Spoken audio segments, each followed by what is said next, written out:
On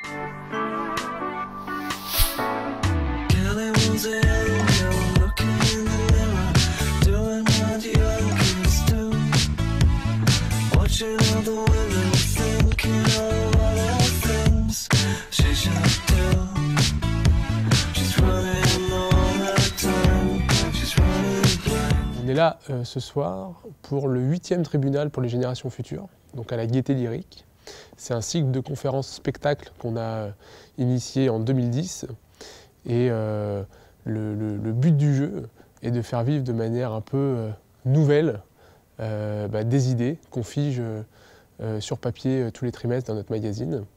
Et donc on a inventé ce format de conférence un peu particulier où on reprend la scénographie d'un procès avec un accusé, un accusateur, des témoins, un jury populaire tiré au sort dans la salle.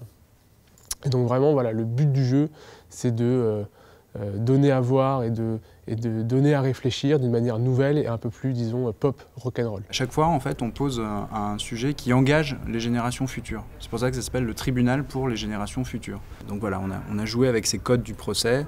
Nos 4 intervenants ont chacun un rôle à jouer. Il y a un procureur, un accusé qui défend sa ligne et 2 témoins, plus ou moins à charge, selon le thème du débat.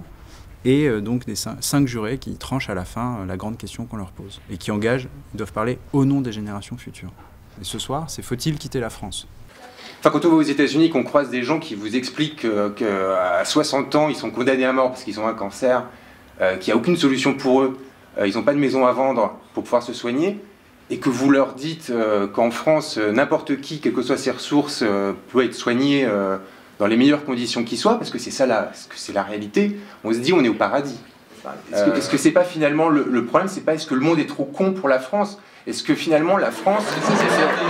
Alors c'est merveilleux, ça c'est fantastique parce que non, mais moi je trouve qu'un gros problème des Français, c'est qu'ils pensent que tout le monde a tort sur tout et qu'eux ont raison sur tout.